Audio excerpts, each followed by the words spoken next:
I expect not only Hudson's Bay, not only for them not to get bailed out. I don't think they're going to get bailed out. Like, what for?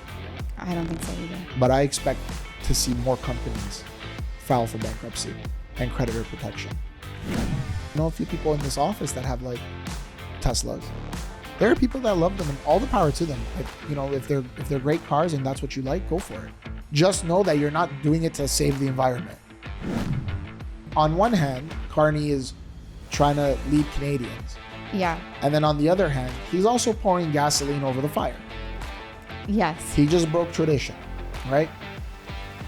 What would be the problem with him going to the US first?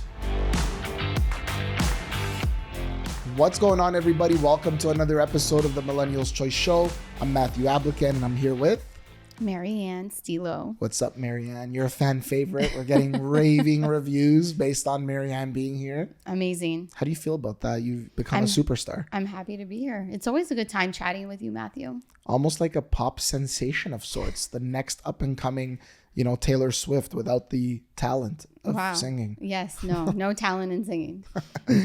Guys, we have so much breaking news for you guys today. Like, I can't believe the stuff we're reading. Like, Hudson's Bay is shutting down. I want to get into that. Canada has a new prime minister, an unelected one. And I don't know if you guys saw the comments that are on our, YouTube channel and our short videos and even on Instagram, where so many people are pushing back against what I said in the last one we had, where they're like, you clearly don't know the system. You don't vote for a person, you vote for a party. And so, technically they can put who they want. Yeah, whoever they want. And it's like, I get it, but the party is not the one that's campaigning. It's a person that we know that's always in front of the camera. And so people typically will vote for that person, albeit they're voting for the party. So we'll get into that. There's so much of news about, Elon Musk and Tesla and people boycotting Tesla and setting the dealerships on fire and cars on fire and, all kinds of things that we're going to get right into. So we want to start with the Hudson's Bay story. This article from the Financial Post, obviously Hudson's Bay has announced that they want to, declare bankruptcy, and they're not doing well apparently. And so Hudson's Bay liquidation could start as early as today. And liquidating the entire business, this is a CBC News article, liquidating the entire business would put more than 9,000 jobs at risk. A full liquidation plan at Canada's oldest company, which is insane, eh? Like, imagine, they can't survive. Yeah. They can't survive. It started when, in the 1960s? Hudson's Bay? Yeah, it's been around for a really long time. No, I think even longer is what I'm saying. I think in the 1800s, like late 1800s, Hudson's Bay origination. I read somewhere it was the 1960s, but I could be wrong. The Hudson's Bay Company chartered on May 2nd, 1670. What? Yeah, man. Where have you been? No. They originally were a fur trade business that played a significant role in the colonization of British North America and the development of Canada. I told you. We could go down that rabbit hole and what they've done and how they've, built their business, but I wasn't there. So it's a very old establishment. So, let's just, continue reading on this article. It says a full liquidation plan at Canada's oldest company could begin as soon as Tuesday and last for up to 12 weeks. But Hudson's Bay is still holding out hope that it will find a lifeline. And the lawyers for the retailer stated that if this is approved by the judge, the liquidation would span 80 stores as well as 3 Saks on Fifth Avenue stores and 13 Saks off Fifth locations in Canada that it owns through a licensing agreement. The process Hudson's Bay is proposing would allow the retailer to remove some stores from the liquidation should it find sufficient financing during the 10 to 12 weeks where this would happen, the offloading of inventory. So they're trying to downsize in hopes of surviving, or maybe find someone who's going to come and invest and give them, as this article states, a lifeline. But, for me, I'm like, I always look at these stores and in malls and in certain areas where I'm like, Canada's very different from the US. Like, our rates, commercial lease rates, are so high, like extremely high, whether it's a commercial strip plaza or in a mall, especially in a mall, that I'm like, how do these stores that have thousands of square feet survive? Like, how do they actually make it? And like, this is clearly an example of, it didn't just happen overnight. It's been a long time where this company's been struggling. Yeah. But don't you feel so sad? I actually feel so bad. I remember shopping there as a kid. Even like a situation like Sears. It's the same idea. It's like, don't you remember the Sears wish book? And you would be like flipping through it. It's the same idea. I feel really bad. It's been like a staple. So for it to be going down, and I think of it at Yorkdale Mall. Like it was really nice and it was huge. And there was a lot of selection. And now when you sort of walk through it, even, I've gone to different like Hudson Bay locations, and just going there, it's really died down and there's hardly anything there. It was just sort of sad. I actually went last week and it was really sad to see it. I feel really bad that they're closing. I hope that they don't. Do you want to know how bad it is? They reached out to 19 potential lenders and major landlords who could offer rent concessions. To date, this is a quote from, I believe, one of their lawyers. To date, the company's efforts have failed. Wow. And this is why the company is pursuing the need for liquidation. Wow. Like, it's that bad. But sometimes I wonder, Matthew, where did they go wrong in their, in their selection of merchandising when they're, doing their buying, like advertising, because they sort of went through, they went through a rebranding. That's the word I was looking for. They rebranded. Like their logo used to be different, and now they've changed it. It looks a little more modern and sleek, but I feel like that was, and then they stopped it there. They didn't really go further. So in my mind, I think where did they go wrong after that? Like, maybe they could have done more. Do you order clothes online? Yeah. How has that been? Like, does it work for you, or do you find yourself returning items or going into the store to try it on? I hardly go into the store anymore. You'll just return something if it doesn't. Yeah, if it doesn't fit. Yeah. But I don't even go into the store. I return it online as well. Like they come and pick it up. Yeah, or drop it off at the post office or something like that. Look, I'm not an expert in retail. I don't know. Like, did these guys pivot enough with the economy? Like, when you're shifting like to the online model, maybe you don't need all this overhead, which is, I think, what they're trying to do what this article is stating right now, where they're saying, maybe if we can liquidate enough, we can save some of the other stores. And maybe they just didn't do that fast enough. We don't know what was happening behind the scenes. Yeah. We don't know if there was like, a lot of politics involved in this. Could there have been some form of, corporate espionage or something that's happening by a competitor going on behind the scenes? Maybe. But I just think they didn't adapt fast enough. Like, I don't think you need all that overhead. Like, their stores are huge. Yeah. Like, their stores can be standalone buildings. Yeah. They're huge. Very true. They're massive. They take a huge chunk of those malls that they're in. So maybe they just didn't adapt fast enough to, online sales and cut down on their costs. And now they're seeing, these last 3 years, we keep saying it, and people are like, especially like you guys that are so one-sided about, voting a certain way, who you are, that you guys comment on our videos and throw shade on us, is that you can clearly tell that the last 3 years of the Canadian economy hasn't been good. It hasn't been great. It's been bad. Mm-hmm. And it's not just people needing to sell their homes, which is the business we're in, or refinancing their mortgage or losing their job. It's companies that are also struggling. And this is a prime example. Hudson's Bay, over 400 years in existence, is shutting its stores down. This is a major, major story. So what does that say about Canada's economy? What does it say about how things are being run? Yeah, it's very true. 9,000 jobs. And guess what? The province that we're in, this article says that Ontario takes the biggest hit. The liquidation Hudson's Bay is seeking will span the company's entire footprint within Ontario, with Ontario taking the bulk of the hit because it's where the company has 32 locations and more than half of its employees work in BC. Wow. Yeah. So at the end of the day, like, it's putting 9,000 jobs at risk. That's a lot for our economy. Yeah, it is. That's unfortunate. Lot. It's really sad. Yeah. Makes me feel bad. Tying it into something that I was going to talk about today that we didn't mention before this. Did you see the stats that Pierre Poilievre posted on his Instagram about the GDP over the last 10 years, comparing it to other countries and how much it's grown by in Canada? Really? So he posted it, and it's a chart showing everything. Canada's on the bottom of the list with 0.5% of GDP growth over the last 10 years, whereas other countries like the US is just over 20%, just to show you the contrast. Wow. What the heck is going on? We've been in a bad situation for a while now. I expect not only Hudson's Bay, not only for them not to get bailed out. I don't think they're going to get bailed out. Like, what for?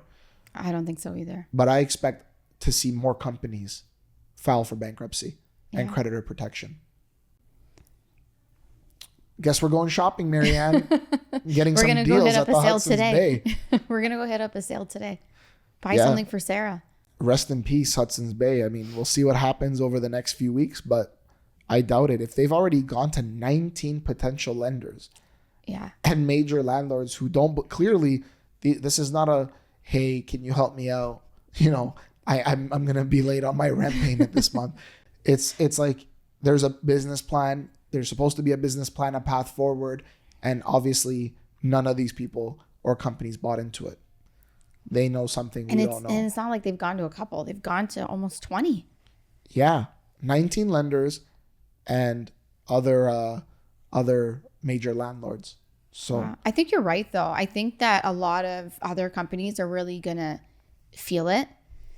I don't know. Even myself, seriously, I went to the mall last week and I noticed that it was quiet. It wasn't as busy as I've seen it in the past, especially on March break. Like, you know, some people go away, but some people stay home too. And then, you know, they're out and about. They go, they'll spend a day shopping and go out. It was quiet. It was a lot quieter.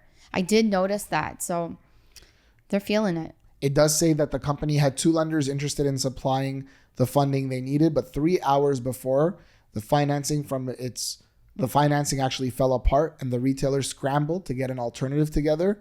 And the alternative did come with $16 million in funding commitments from US-based investment management firm Restore Capital and other lenders, which it expanded to $23 million. However, that wasn't enough to meet the company's needs. And so that's when they went to 19 other lenders and they're trying to find more money. Wow. So they need more than $23 million. Like they said they actually need double. Wow. Double that. So yeah, they're clearly in major trouble. So we'll see what happens with the Hudson's Bay. I don't think they're going to get it. Do you? No. I don't think so either. There's also a lot of history there. We were talking about, like, I minored in history at school, and we were taught a little bit about how, you know, those fur trade agreements were done with First Nations, and man, it was they took advantage. They took advantage from what I read in my history books. And I don't remember that in history, Matthew. Yeah. So I mean, hey, that's what the history books say, and we'll leave it there for that. We have a new prime minister. Mark Carney is officially the prime minister of Canada, and according to the National Post, the Liberal Party is making a remarkable, as it reads, a remarkable comeback, and they are apparently leading the Conservatives in a exclusive new poll. However, and then they put this in smaller font. Yeah. There's a wild card. 28% say they don't know enough about Carney to have an opinion, compared to just 12% who say that about Poilievre. Wow. With an election call expected within days, a new national poll shows the Liberals leading the Conservatives by 3 points. A new National Post Ledger poll shows that 42% of Canadians now say they plan to cast a ballot for Mark Carney's Liberals, while 39% say they intend to vote for Pierre Poilievre's Conservatives. In a stunning recovery in the polls for Carney's Liberals, support for the party, which has governed since 2015, had plummeted over the last year. The Conservatives held a significant lead, suggesting an election would lead to Liberal decimation in the House of Commons and a Poilievre-led super majority. However, that looks to be in doubt. Wow. This is a lot of information right now, Matthew. How much weight do you put on these polls? Not a lot. This poll, when was this poll The article was published just within the last 24 hours. So this poll must have been really new. And how long has he been in office for now? Like 2 days? A few days. Wow. And they were able to make this huge comeback and turn around. I don't even believe it. I think it's a joke. Yeah.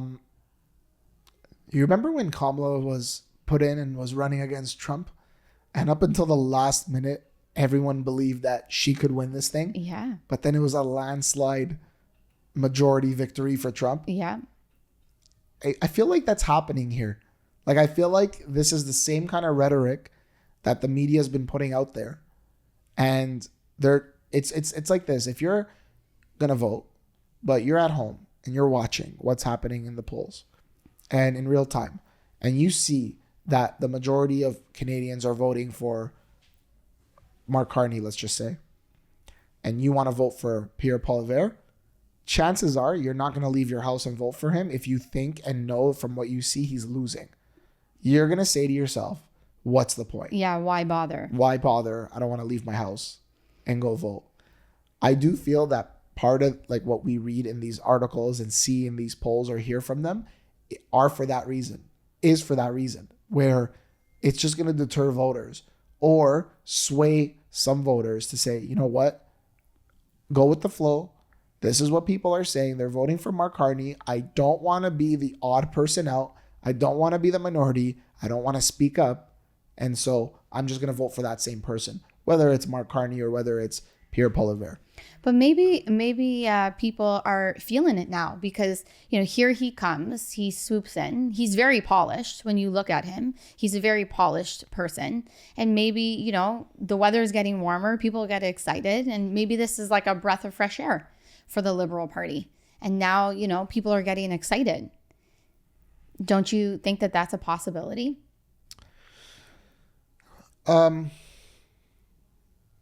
No, because I think that while there might be a few people that, you know, he can sway, that he's not Justin Trudeau, and it's that change that they're looking for. I also think that his resume speaks for itself when we see that, you know, all these things coming out with the Brookfield scandal, you know, shifting operations to the US. You know, they pitched him as like he was the governor of the central bank. And honestly, when I first heard that, I thought they were talking about the Bank of Canada. Mm-hmm. But he was actually the governor of the Bank of England, not the Bank of Canada. So, and then also the I don't know if you saw the conflicts of interest, and, you know, he was speaking in the ear of Trudeau for the last 5 years economically, and we haven't been doing well. So I do think that Canadians kind of see through that. Do you really? I do think Canadians see through that. I think I'd like to believe, and you can call me naive, but I'd like to believe that Canadians are fed up and that they've had enough. And that's not to discriminate against a person or a party or a political group. Not at all.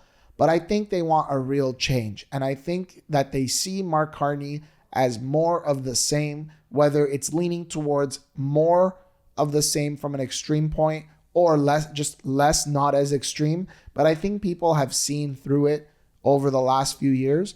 And I think there's a silent majority that cannot wait to vote. And the only proof that I have, but again, we're in one province. This is a federal election, but Ontario Premier Ford won the last election just a few weeks ago in a major landslide.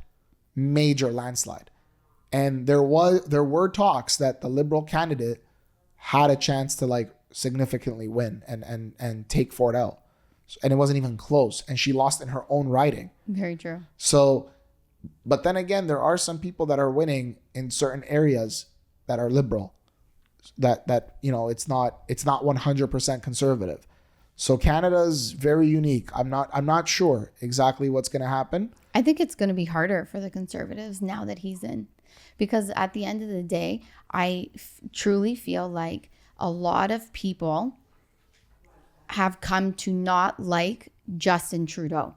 Yes. So now that he is out, you now get somebody in, and like I said, he's a breath of fresh air. Like he's very polished. He speaks well. He seems very nice. And especially that he tried to sign his executive order cutting the carbon tax, which so many people were against. And, Pierre was running on that. He was running to axe the tax on the carbon.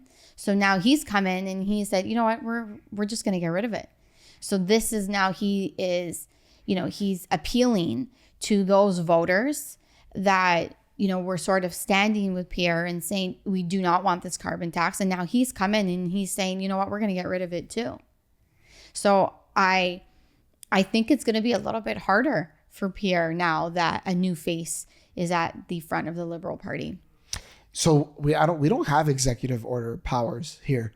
So whatever he signed was just like a media stunt. Yeah. Like a publicity stunt. The law that is in place for the carbon tax, as Pierre showed, is like this thick. And he stated very clearly that the government needs to come back to work. It's March. It's the middle of March, guys. The government's been off since before Christmas. That's crazy. They need to come back and they need to vote on this matter. It can't just be Mark Carney deciding that. What do you think was done? Do you think they just, sketched it up in Canva and signed it out? I think that they looked at Trump and how popular he was getting with all these executive orders. And they said, we're going to give an executive order of our own.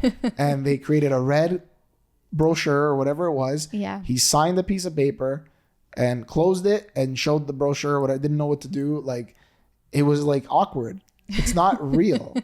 It's just simply not real. Like, how much more of that do people want to take? Like, and also just on that note, would it make you feel better and make you want to vote for the Liberal Party if they did just get rid of the carbon tax in general, even though they were the ones that implemented it?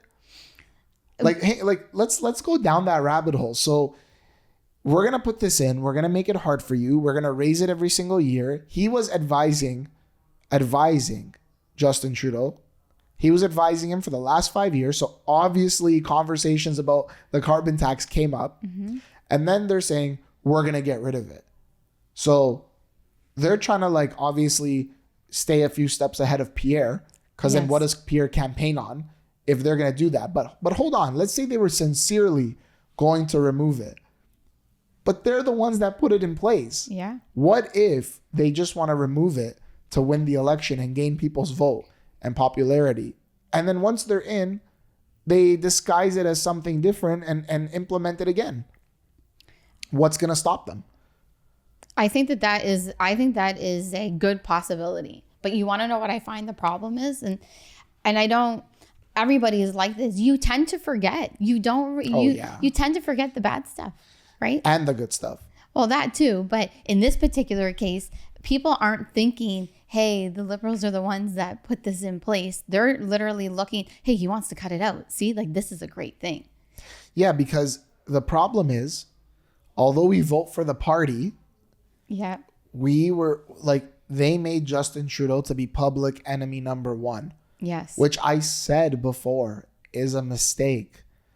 Okay, Pierre, you got some really good sound bites in the House. And, people got to know you because you're well-spoken and you were dissing Trudeau. But we didn't hear enough about you and about your plan. And now the few little pointers that you had or slogans that you had about axing the carbon tax. And now the new one is we're going to axe the industrial carbon tax. I don't even know what that means. The consumer carbon tax. Okay, I can kind of assume and then go learn about it. Consumer affects me directly. Maybe it's gas prices. Industrial maybe affects industry carbon tax that we don't see. I get it. But okay, I'm busy with 2 kids, my life. My Canadians are busy. We're not going to know these little things in and out. We're not going to know it in and out. Okay. So now he's campaigning on that. Oh, I'm going to cut the industrial carbon tax. What if this guy signs another phony piece of paper and says, I'm cutting that out too? You got Pierre. We're 2 steps, 3, 4, 5 behind of the curveball. And then if they call a snap election and they steal it, then what? Yeah. Then what? So you got to have a plan that is outside of the realm of what you've been just saying that sounds good, that's on people's minds. Okay, great. You're going to abolish it once and forever. Don't fall for what they just signed and it's not actually happening. Guys, the government's closed. It's not happening. Okay, but then what? You know, Pierre posted this picture about how rich the nation of Canada is when it comes to minerals. I'm actually going to just read it real quick because I wanted to use that today. And I think it's so important that we look at this. So take in, like, in different parts of Canada, okay? In Yukon up north, right? Copper, gold, silver. Northern BC, copper, gold. Fort McMurray, oil sands. Southern BC, copper, gold. Vancouver, there's exploration, there's mine financing, there's allied industries, people that are going to come into these industries and help you get started or, you know, grow it. In Trail, there's lead and zinc. In Elk Valley, there's metallurgical coal. In Northwest Territories, diamonds. Northern Saskatchewan, uranium, gold. Nunavut, gold, iron. Northern Quebec, nickel. And Northern Ontario, gold, palladium, platinum, copper, zinc. Sudbury, nickel, copper, cobalt, allied industries. And then the list goes on and on and on. There's so many here that we can put up. Nova Scotia, gold, gypsum. What else? Montreal and area, metal refining, aluminum, exploration, allied industries. Toronto, we've got salt, uranium, refining, exploration, mine financing, allied. There's so much of this. Okay, so you post this picture, right? And the point that he's trying to make is that we're such a rich country and we're going to take advantage of these natural resources. We're going to do that. Okay, how are you going to do that? Yeah. How are you going to do that? Are you going to get foreign investment? Are you going to just do it in-house? Are you going to like put tariffs on other companies that are like similar to what Trump was doing in terms of we want to keep everything in-house? Yeah. Right. What's your actual plan? That's my question. I understand what you're saying, and I appreciate that he's pointing this out and all these things that he wants to do. But I think that the thing that he really needs to now focus in on is exactly how is he going to do all of these things. Come up with a plan, because everybody, all politicians, whether we're here in Canada, in the United States, everywhere, everyone is always running. I'm going to do this. I'm going to do this. I'm going to do this. That's great that you want to do all these things, but how are you going to do it? I want to know. I want to see like what kind of plan. You don't have to give me all the specifics of the plan, but give me an idea of exactly how this is going to be done. So there's something that I can, take back and think about and mull over and say, okay, for these reasons is why I would want to vote for this person. And go from there. I agree. And okay, we have two people in the room, like besides me, you and Carson. Guys, what would you say? Like, Carson, you're a father, you're a husband, you're a mother, you're a wife. We've got families. We've got things that we think about besides ourselves. What would you guys say would be like your number one concern that you would like your prime minister to be tackling? Number one issue. Is it the economy? Is it illegal migration? Is it crime? What would you guys say it is, like, for yourselves? Like, what would be the top of mind for you, the priority? For me, as a mom, I start to think about crime. Like, I tend to feel, I don't feel as safe as I once did. It's sending my kids outside and running around and playing. You hear about all these break-ins. Sometimes my kids stay home alone. That runs through my mind. People are breaking in and they're stealing cars. It was never like that 10, 15 years ago. I never thought that 10, 15 years ago. So from like a mom standpoint, that's what I think about. I think about the crime. How about you, Carson? What do you think? Yeah, I think for me, it would probably be the economy. It's obvious that your dollar is just not taking you as far. I feel like the middle class is just getting kind of destroyed right now, and almost everybody in the middle class probably feels as if they're in the lower middle class at this time in Canada. Yeah, I agree, and there's obviously no wrong answer to this. If I say economy from the perspective of the better the economy does, then obviously there should be less crime because people are thriving. For sure. I know a lot of people from when I speak to certain people that have like security businesses and cameras and security systems, alarms, and even security personnel. You know, their business is booming. Yeah, like for their sure. business has been booming. They quote now on certain jobs amounts that they don't expect to get the job. Their quote is so high because they're so busy that they don't expect to get the job, which is insane. Like, because it's such a bad reason why, because there's so much crime. Then if you tackle crime and safety, you say the economy will do better because you'll have more investors and more people willing to invest and build businesses and thrive here because there's the safety aspect of it. So it's like it all works kind of hand in hand. For sure. What about our tensions with our neighbors, the US? That's definitely an issue that's on the minds of Canadians, right? And tariffs and President Trump, etc., getting annexed. You know, I believe that that's a marketing thing with Trump just to get under people's skin and or Trudeau's skin or whatever. I don't think that that's going to happen or that he actually wants it to happen. I don't know what the man thinks. It could very well be true. I could be wrong. But, you know, that's on the minds of Canadians. Like, they don't want that. There's a lot of nationalism and pride, and that's great. I support that.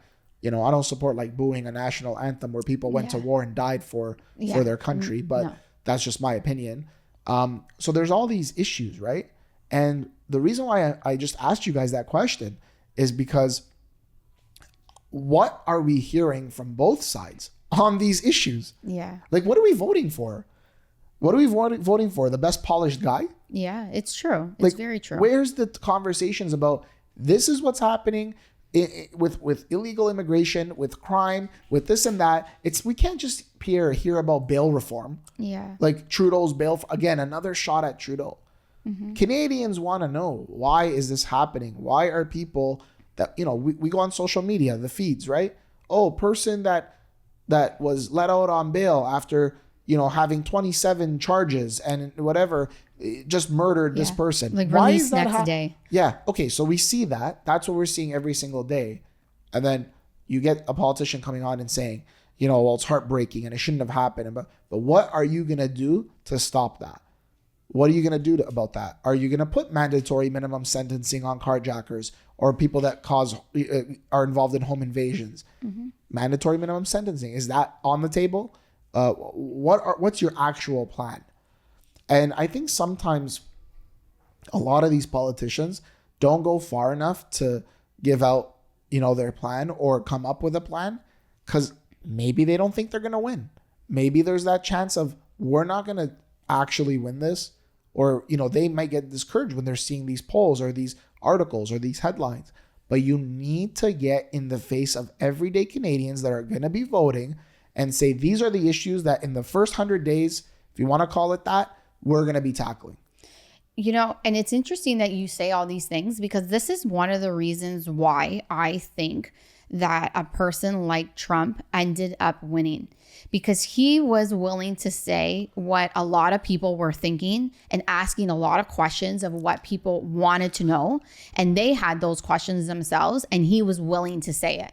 So I'm not saying that I love Trump and I love everything that he does and stands for. I'm not saying that at all. But that aspect of him, that he was just willing to just put it out there and he didn't care, is one of the things that I did like about him, because a lot of everyday people were wondering and thinking the exact same thing. So I think that that's what I would love to see from our own politicians. Now, they can word it however they want to word it, but I would love to see that, because there's a lot of people, the things that you are saying, there are a lot of people out there that are thinking and asking the same questions, like illegal immigration, crime, the economy. All these things are huge topics that a lot of Canadians want to know and want answers for.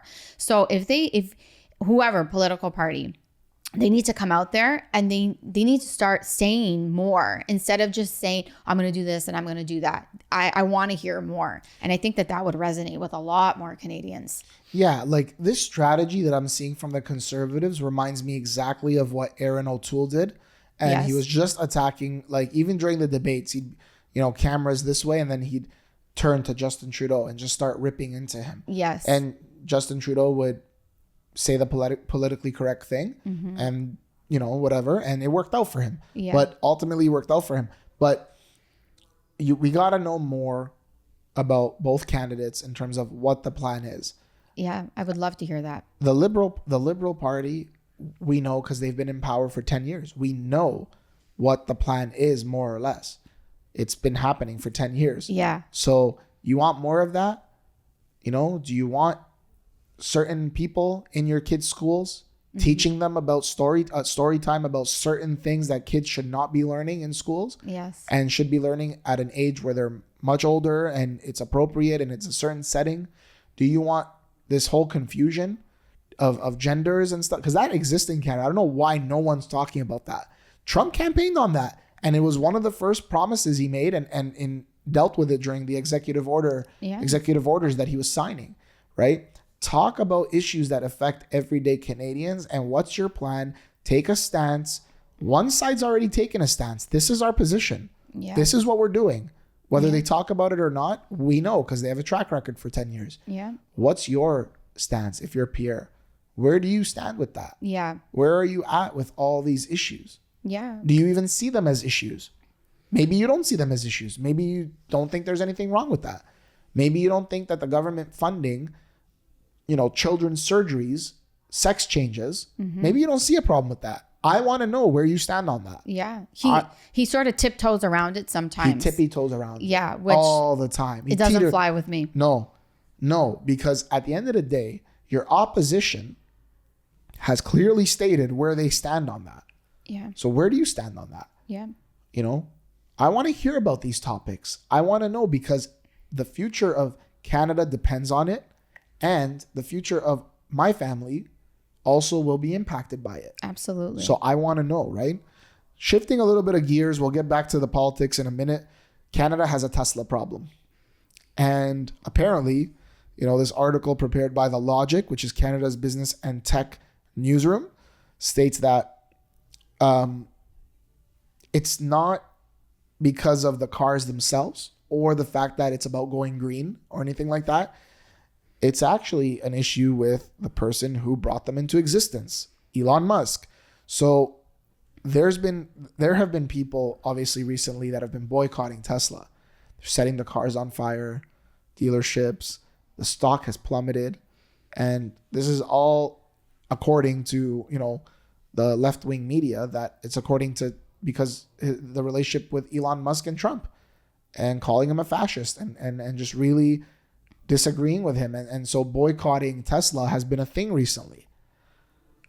What do you think? I would never drive an electric vehicle. That's just me, my preference. So not boycotting them here, but do you think it's fair that just because of the founder's political views or the guy who's actually brought the company to where it's at today, because of his political views and his alignment with President Trump, that people should be boycotting the entire company? And this is happening in Canada.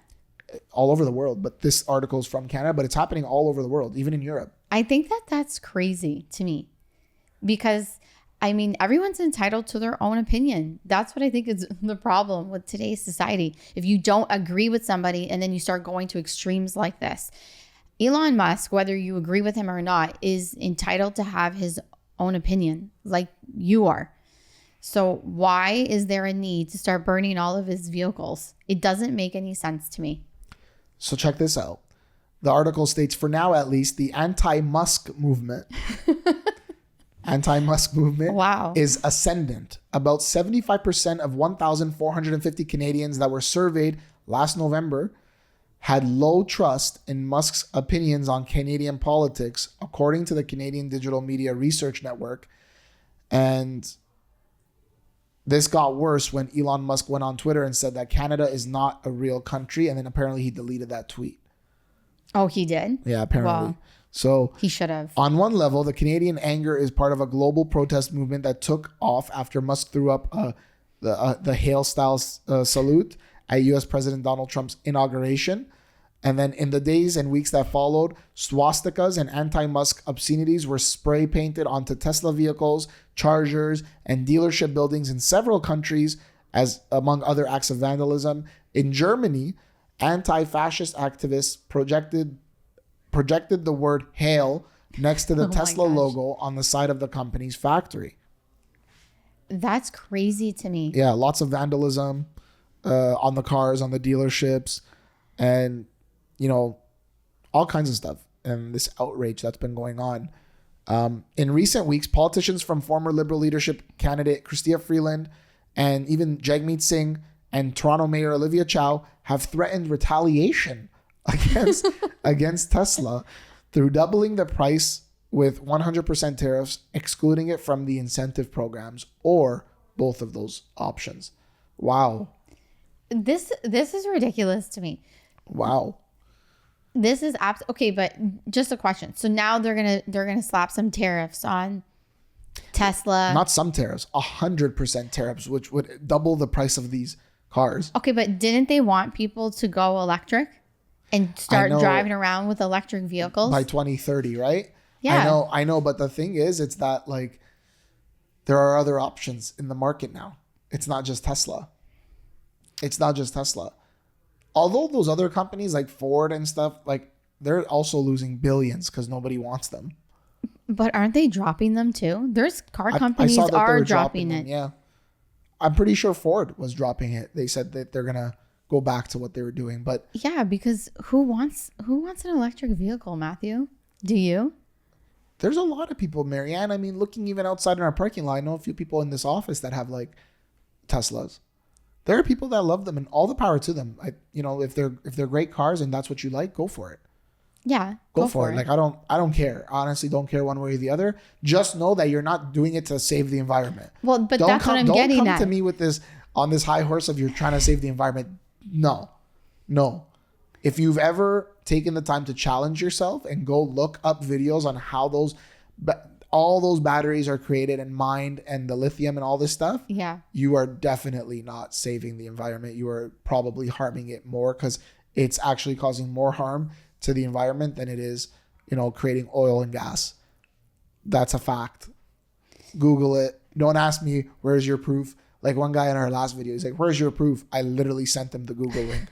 Don't make me do that. You're in 2025. You have AI, you have robots. Don't come asking me for the proof. Just Google it yourself. I think at the end of the day, everyone is entitled to their own opinion. So, and that includes Elon Musk, whether you agree with him or not. So to start vandalizing property that, because you don't like his opinion is ridiculous to me. But let's go a little deeper. This guy was a Democrat. He voted for Obama. Yes. True. Like he switched sides after not seeing what he liked. Like he didn't like what he saw and he switched sides and voted for Trump. He was a Democrat. And then he was so popular at one point that he was known as like the Tony Stark of the real world, the modern day Iron Man, right? Like what happened that you guys are losing your support for him just because he switched sides politically? So nothing that he's done, not his achievements or anything else, matters to you guys anymore. That's the type of society we've become, where it's all about your political stance and views, and you can't support a person for being who they are in terms of you've sent, rockets to outer space, Starlink, all these other initiatives, Tesla, solar panel, all these things that it's funny that, Democrats push for. Well, and correct me if I'm wrong. Like these businesses that he started them himself. Like he went out, he tried to secure funding himself. He put his own money into this. Yep. I think there was even at one point, he didn't even have a place to stay. Wasn't he, if I remember correctly, and correct me if I'm wrong, but he was even staying at the place where he was doing the work because he didn't have a place to stay. He was losing money. So in my mind, it's like he built this from scratch. So, that says something to me. Yeah, I mean, again, it's like in the biography that I read, it was, there was one very final important meeting. He didn't know how he's going to pay employees. And if he didn't secure funding at that meeting, that was it. Yeah. Tesla wouldn't be where it's at. And obviously probably his other companies, but he secured it at that meeting and it became what it became. So I'm just like, again, like really, like all those achievements. You guys loved it. Everyone was supporting him. And now what? Like, yeah, now all of a people sudden. actually, we know this. I don't want to sound like I don't know this, but people actually hate Donald Trump that much?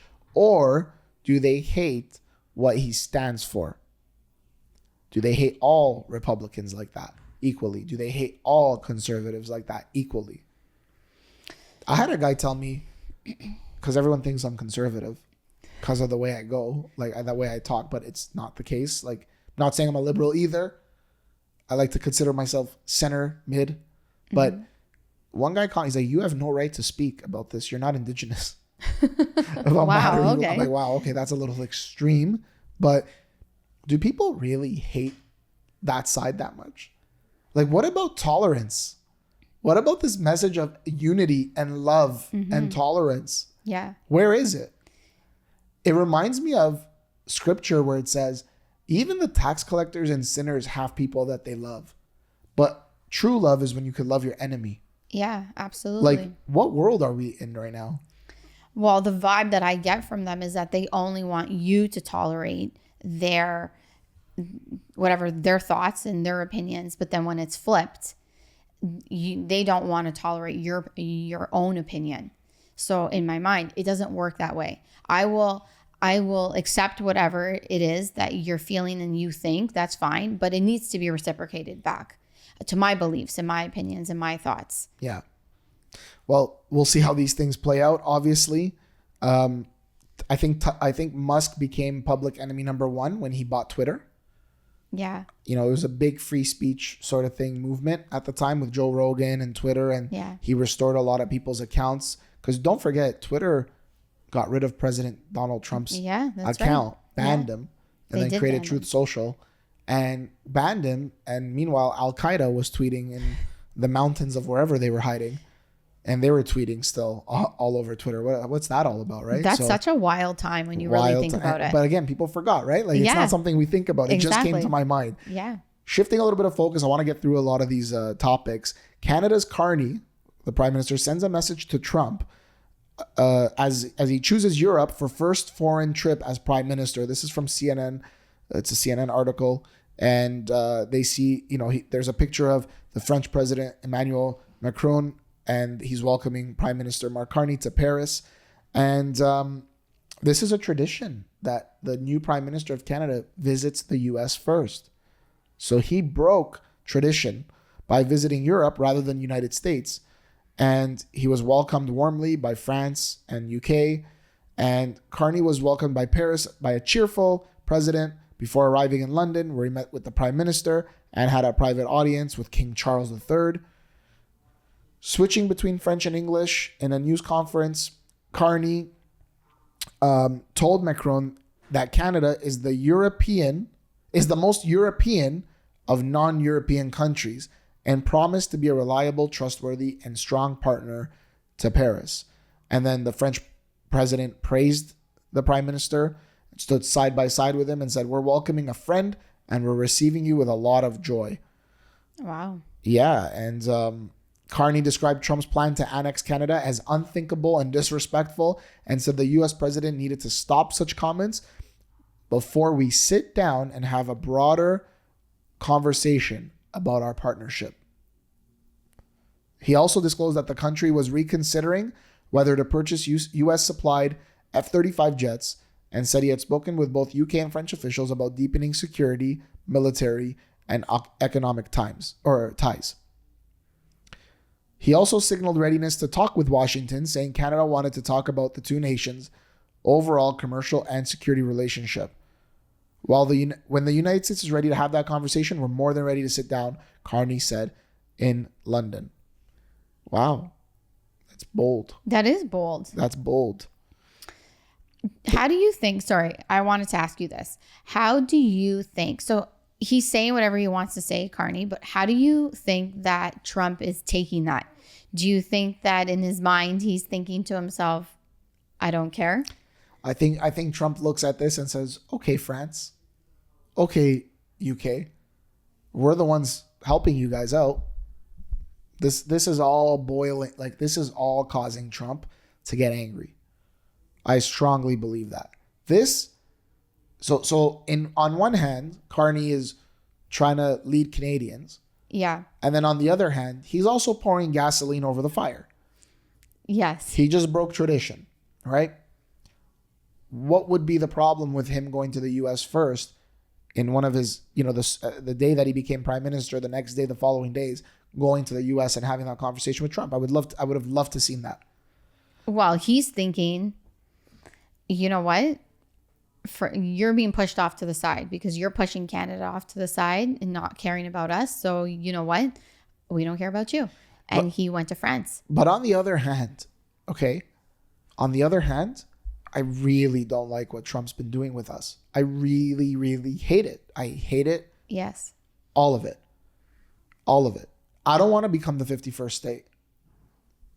A lot of Canadians that I talk to, some of them, not a lot, but the ones I talk to say that they would be okay with becoming a 51st state. No. If I wanted to be part of America, I'd live in America. Like, it's that simple. Our countries are very different. Although we're neighbors, they're very unique. And I don't like that. So I don't like that we were being disrespected in a certain way. And yeah, you could blame the former prime minister on that if you want to, because it was directed. It all started with him.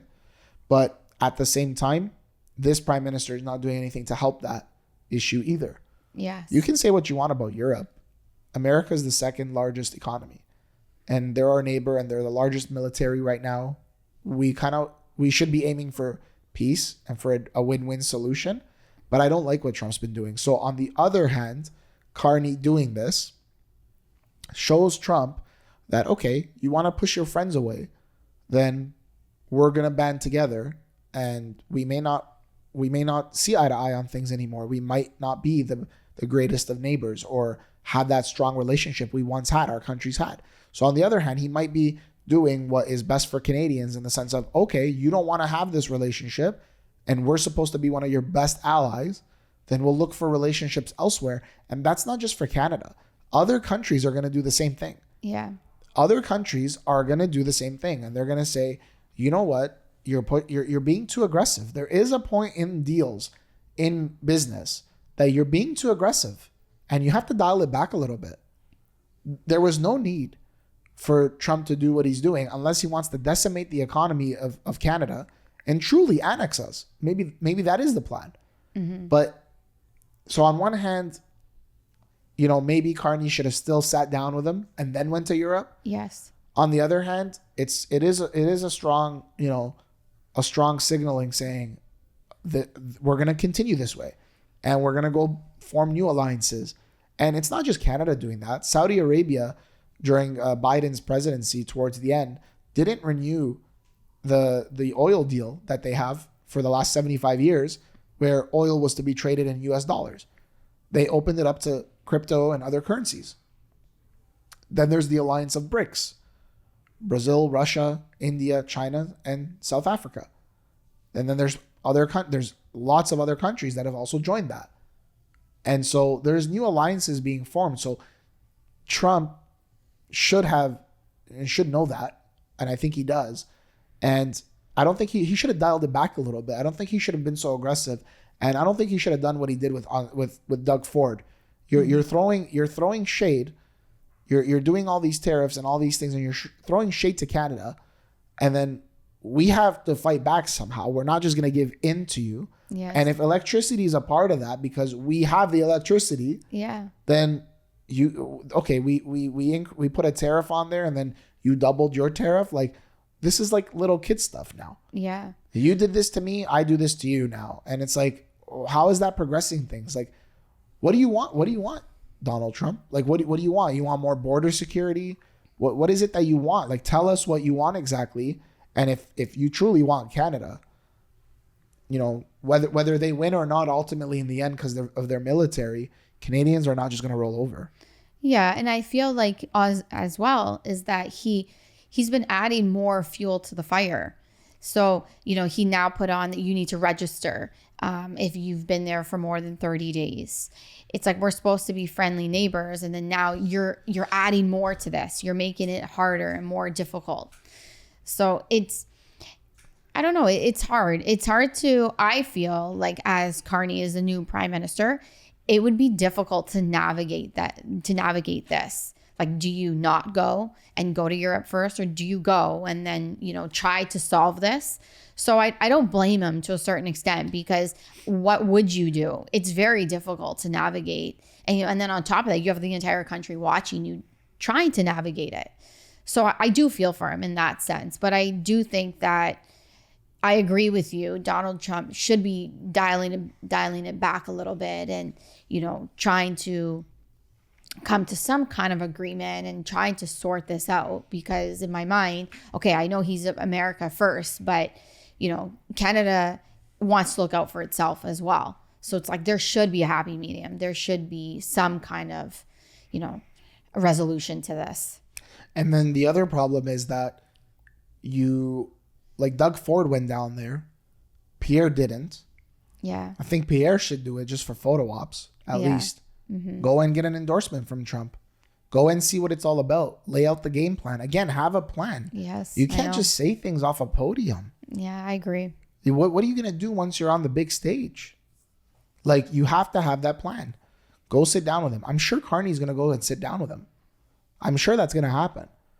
But the way that this is progressing, it's almost as if we don't need an election and it's done already. Yeah. I feel like that's how the liberals set it up, where they're not even paying any attention to Pierre. They're not paying any attention to that. So why not take matters into your own hands and go and visit President Donald Trump if you're Pierre? Why not go on a bunch of podcasts? Why not really get in front of people and say, this is what we're going to be doing? And I think Canadians deserve to ask the question of, what's your plan, Mark Carney, with President Donald Trump as well? You can't alienate the guy. You can't push him away either. You can't upset him. You can't poke the bear. Mm-hmm. So what's the plan? Because ultimately, we do share a border with them. And if there ever was an invasion of Canada, I don't know how well we would do. I don't think we do well at all. And I don't think we're going to have I don't think having the help of UK and Britain is going to help either way. Because the second that other countries around those countries know that the US is not supporting them, they might go after those countries. Yeah, it's very true. You need like, the argument is that you need a strong America. I'm not going to lie to you. I've been seeing a lot of stuff from podcasters in America that I like to watch. I enjoy watching and stuff. And they've been just really talking smack about Canada and about Pierre and about, did you see the one with the Canada's Air Force, which was all the Canada geese that were flying back? And you hear them, they're making fun of this. Oh, here comes Canada's Air Force. Like, what are you guys doing? Yeah. Like, you guys shouldn't be so one-sided either and pro-Trump. There are a lot of policies that Trump's putting in place that are not good. Mm-hmm. That are not good. And if you can't see that, then maybe you're drinking too much of the Kool-Aid on that side as well. It shouldn't be that way for either party. But I'm not sure where they get off as like making Canada. And then do you really think that if we became the 51st state, that we'd have good relations and it would be like all is forgotten and now we're ready to move forward? There's no need for the making fun of. There's no need for the name calling. There's no need for any of that. Yeah. Like, it's not productive. Not productive at all. It causes division. And I don't like that. That's why I also don't like the booing of the national anthem. In addition to what it stands for, it's just causing more division. There's no need for that. Yeah, I agree. Because, we as Canadians, we're better than that. Like, we really are. And we've always been a country of acceptance and unity. And we've always been very kind people. You can go anywhere in the world and they will always say that about Canada, that the Canadian people are kind people. So many times I've gone out of the country and just, randomly start speaking to people. And the second that they find out that I'm Canadian, they always have positive things to say. So in my mind, I'm thinking, we're better than that. Like, why are you booing? Yeah. Yeah. Shifting gears a little bit, here in Ontario, the Ford government to make gas tax cut permanent despite the carbon tax change. So Ontario Premier Doug Ford will push ahead with an election promise to permanently cut the provincial gas tax by 5.7 cents per liter, despite the federal government's reversal on the controversial carbon tax. On Friday, Prime Minister Mark Carney signed an order in council, that's what it's called, an order in council removing the consumer fuel charge as of April 1st, a move that's expected to reduce the price of gas in the province of Ontario by roughly 17.6 cents per liter. And, you know, with the 5.7 cents that we're supposed to save from Dougie's policy here, that's over 22 cents a liter. Yeah, that's huge. It's big. It's big. That's like our gas is trading at about $1.40 now. Yeah. Per liter, $1.20. That's a lot. That's a significant drop.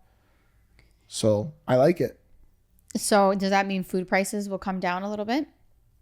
I don't know. I think this is just for gas that we use to fuel our cars and for our homes. Because there's the consumer carbon tax and there's the industrial one, remember? Yeah. I think it's different. This is just for us as consumers, I think at the gas station, and I think for the gas we fuel our homes our homes by. Not much to say on that topic, but besides, go Dougie. I'm happy about it. Not controversial at all. Doug Ford. I'm a huge Doug Ford supporter. A man of the people. That's what I like. Financial Post, guys, we might be in for higher interest rates again. The Bank of Canada, Financial Post states that the Bank of Canada would need to hike interest rates up by 1.25%, so 1.25%, wow, if there is a full-blown tariff war. And this growth that would happen in the economy because of inflation,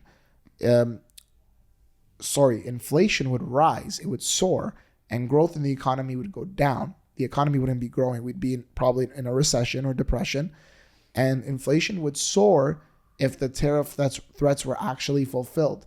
So the cost of goods will go up, and if this whole thing with inflation going up and we're trying to maintain it at a 2% benchmark, if that's what we're basing all of this on, then we technically should be in for higher interest rates. Canada is not going to be able to handle that. No, they won't. No.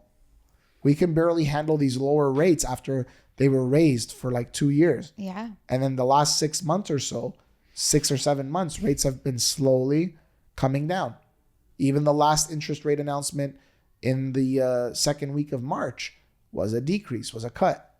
But now if they have to raise it by 1.25%, all that progress is basically gone. Yeah. And we're back to square one. That's going to be a big problem. Canadians are going to feel it. They are already feeling it, and they're just going to feel it even more. So it's interesting because my mom just renewed her mortgage, and my mom is not risk, like she does not like risk. So she never does variable. 3 years ago, they offered her a 2.79% 5-year fixed rate. I told her to take it. Mm-hmm. Something happened when they were at the branch, her, my brother, and my dad, where they chose the variable. And the variable was like much lower, like significantly lower, I think in the low 2s or high 1s. Okay. And then when the rates started going up, this was in 2022, she signed just before the rates started going up. Mm-hmm. She obviously had a much higher rate up until this point. And she regrets it. She's like, I should have signed for 5 years. I wouldn't have been thinking about this. 2.79, my mortgage went up. Mm-hmm. Just like so many Canadians, mortgages went up. Now they're starting to come down and alleviate a little bit of that pressure. But now you're telling us that they might go up again? Canada's not going to survive this. No. We will be in an economic recession or depression if this continues. Yeah, we will be. Because the cost of living all around is so high right now. It's crazy. I don't know how Canadians, everyday Canadians, are going to get through it. It's difficult. It's very, very difficult. And I haven't spoken to one person who says, wow, you know, things are going so well. And I'm doing so well and my company's doing so well. Like there are obviously companies out there that are seeing that, probably experiencing that. But very few. We just talked about Hudson's Bay shutting down. Yeah. 9,000 people are going to be left without a job. The ripple effect of that is 9,000 people will find it very difficult to pay their mortgage, will find it very difficult to pay their rent, will find it very difficult to fuel their car and make their car payments, will find it very difficult to buy diapers and groceries and whatever else they need. Yeah. There's all these ripple effects. We look at the number and say 9,000 jobs. Okay. We have millions of people here. 9,000 jobs affects those 9,000 people, which then in turn affects, for example, landlords, lenders, stores. Those people are not going to be spending money. It affects the entire economy. It really does. And if this continues, that's going to get worse. We're going to see more of that. 100%. Yeah, we will. 100%. Final story, guys. This is a CBC News article. Cross-border trips to the U.S. reach COVID lows with nearly 500,000 fewer travelers in February of 2025. The number of trips hasn't been this low since that pandemic era. Nearly 500,000 fewer travelers crossed the land border from Canada to the U.S. in February compared to the same month last year, according to data from the U.S. Customs and Border Protection. The latest sign that President Donald Trump's taunts and tariffs have shaken bilateral relations. So it dropped about 500,000. We don't need to get into this too deep, but do you think that's because of Donald Trump? Or do you think that because we had a really rough winter and February was full of snow? People were just stuck inside. Like, people didn't want to go out. Remember the Beaverton trip? Yes. Yeah. How are you going to leave your house? No. if you don't have to shovel one of our driveways on a property that was left unshoveled, we literally had to get not the excavator, but one of those construction type machines to come in and literally clear it out. Like, it was that much. Like, a plow wasn't able to do that. Yeah, no, it was crazy. So I don't know if it's like, CBC is a very left-wing, federally funded organization. So I don't know if it's just like a form of advertising and pointing out that it's because of Donald Trump. There is this push to boycott U.S. products and boycott going to the U.S. and choosing other destinations that they're pushing, but they just threw that in there. Or is it because February was a really cold and tough month for Canadians? Honestly, Matthew, I think it was a combination of both, because they really are pushing for to buy Canadian, to do all of that. Like, I see it when I'm doing my online shopping, even grocery shopping. They all say the products made in Canada. The products that are made in Canada, it's bolded. Like, you can clearly see it. Yeah. So I think that they really are pushing that. But in terms of crossing the border, I honestly think it's a little bit of both, because I even know of the Windsor-Detroit border, there was a bus that would go back and forth, and they've recently cut that. Oh, wow. They won't even cross over, because they're really trying to get their message across, saying we are not supporting this. I respect that. Like, I don't want these guys that are watching this to think that I don't respect that, or I don't get the fact that he's threatening annexation and he's threatening all these tariffs. I respect that. I love that. I love that we have that ability to unite in the sense of, like, we're Canadian. Okay? Yeah. I respect that. But then you get these Canadian companies that are gouging now. Yeah. They're price gouging. They're literally crazy. gouging because they want to take advantage of it. Like, now this made in Canada movement is becoming like something different. Like, then it's what it's intended to be. Yeah. Right? So it's like, where's the balance? Okay, we get it. I think our politicians should be the ones negotiating this deal and dealing with it quickly. Where's the outrage? My problem with this is, where's the outrage with Canadians that our government's closed? Yeah, it should have already been done. Our government's closed for business. Mm-hmm. Where is that outrage? That's where you need to be pushing forward to. Hey, get a solution. Why do you guys want to make an enemy out of the U.S.? Why? Because of what he said or did? What about the enemy here? Yeah. What about the problems that have happened here that politicians have put us through on both sides of the spectrum? Very true. What about that? Where's the uproar in that? Are we really that naive and that dumb to now say President Donald Trump is the reason to blame. He's the one to blame for everything that's wrong with our country. This is where I disagree with that. Yeah, what's happening with the US is really bad. It needs to get solved. It needs to get solved one way or the other. And our government's closed. Our government's been closed. New prime minister was appointed. Our government's still closed. Still closed, yeah. That's where I think we should be putting our efforts in. We need stability on the federal side. We need that stability. We need to know, okay, he's our prime minister. When's the election? They're calling an election. Are they not calling an election? Is it going to happen in the fall? Is it not going to happen in the fall? Our emergency power is going to get invoked. Is he going to stay in power longer? Because there's a threat of a trade war, tariff war. We need answers to those questions. Absolutely. And that's what other candidates should be saying. It ain't going to be 𝐬𝐿𝐵 because he's not going to win. No. And he's got what he wants from other parties. But whoever else wants to step up needs to be asking these difficult questions. Yeah, because they're still closed. Yes. And don't they normally recess during the summer? Yes, they also take summers off. So Canada trips me out. Like, why do I work in a field that I work 365? Yeah, like, so they're off right now. Why did I go into Are they still getting paid else? right now? This is what I want to know. Of course they're getting paid. Oh, okay. So it's closed. You're still getting paid. And then now, we're in March. Next thing you know, it's going to be the summertime and they're going to recess. And it'll be closed again. Yeah, it's when does Parliament resume in 2025? I mean, they have to call it, right? They're the ones that have to come back into business here. And yeah, in the summertime they're gonna take off. Well, shouldn't Carney get everybody back in the building? I think they know exactly what they're doing. They're getting the message out there. They're waiting to take, I think, a bigger lead in these polls. They're lining things up so that when the election comes around, they want it to be a home run for them. Yeah. And they know exactly what they're doing. Why would he need to call Parliament back? He's prime minister. Why would he need to call Parliament back? For what? What does he gain by doing that?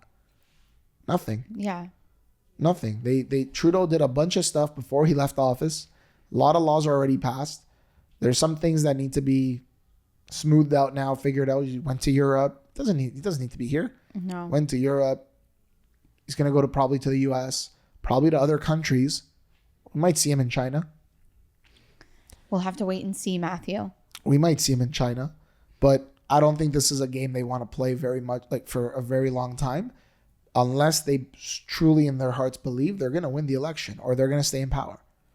But this is what's happening in a lot of other countries around the world where they're just clinging to power. Yeah. It's not just in Canada. Yeah, a lot of countries are doing that.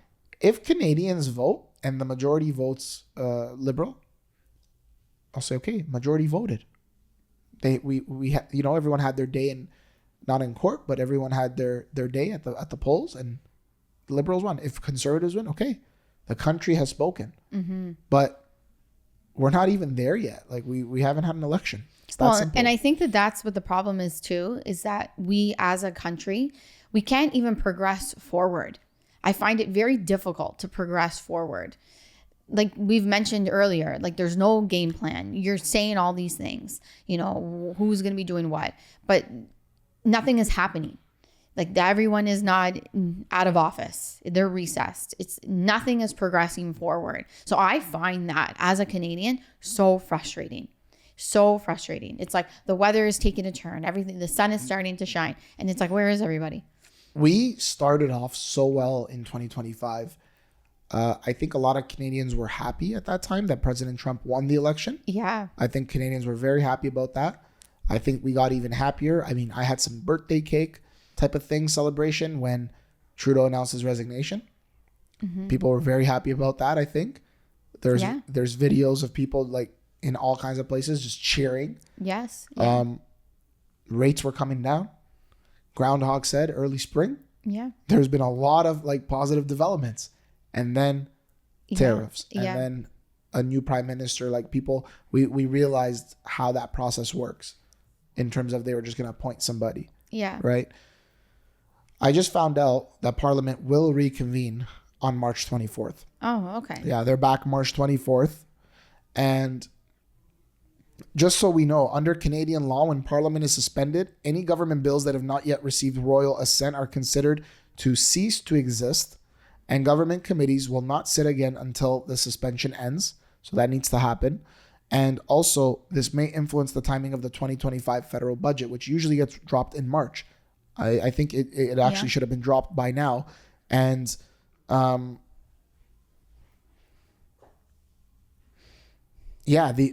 these things with capital gains tax increases and all that was announced by Trudeau, this needs to happen once Parliament resumes, so they could actually decide if that's going to go forward. The capital gains. Yeah. Yeah, but isn't it already in effect? CRA is auditing people as if it is, and apparently our law allows them to do that, but That's it's actually wild not. It's to not me. actually in effect yet. Yeah. So Yeah. people have to pay more, and it's not even in effect. And then, although the next Canadian federal election must take place by October 20th, 2025, an election could be called earlier by a government, or if a motion of non-confidence in the government succeeds after the suspension ends. So I'm curious to see if that's going to happen, because 𝐬𝐮𝐫𝐸𝐵 said that he would be voting non-confidence. Did he not? In his video that he dropped a little while ago. I don't want to talk about that person.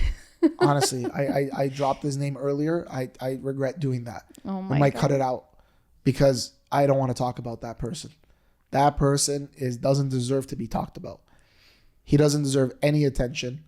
And as far as I'm concerned, you heard what the FBI director said in the US about him, right? What? That if he travels to the US, they're going to extradite him to his country. They won't send him back to Canada. Wow. Because of allegedly criminal ties. Wow. Yep. That should be another topic of conversation, Matthew. Well, I don't want to get shot or put in prison. So, I mean, we'll let the authorities handle that. But I just don't want to talk about him. Carson's laughing. I just don't want to talk about him. Plain and simple. He's nothing. Like he's not worthy of being talked about at this point. Okay, we won't talk about him. I said what Matthew. I said in the last podcast, and that was it. Okay, we won't mention his name in here. I want it to be like Harry Potter, Lord Voldemort. Don't mention his name. That's it. But without being scared, just don't mention his name. Oh my Period.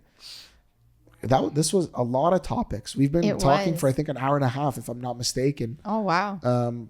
Great topics. The topics are good. When you're having a good conversation, time flies. But these are the conversations that need to be happening by people above our pay grade. People that have the power or will have the power, that Canadians want to know what you're doing about some of these issues. Yeah. We want to know. That's it. Whether you're on the left side, on the right side, in the middle, wherever else, we want to know. These are valid things and issues that we want to know about, and we deserve to know. Yeah, absolutely. Because we're voting for the most important office in this country. Yeah. We deserve to know.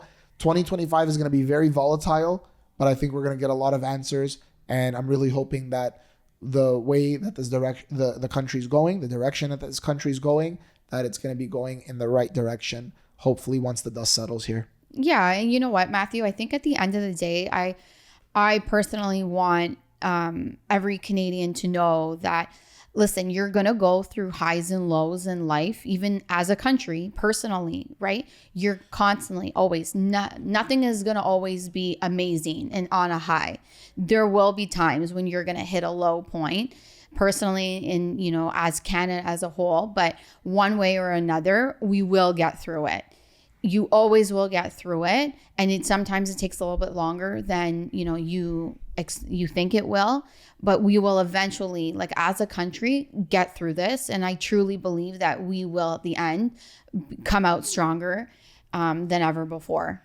I truly believe that. This too shall pass. Yes. This too shall pass. Absolutely. Let's see what happens. Guys, if you watch to the very end, thank you very much. Let us know, what you thought about our discussion, about some of our opinions. Leave us a comment. And till next time, we're out. See you.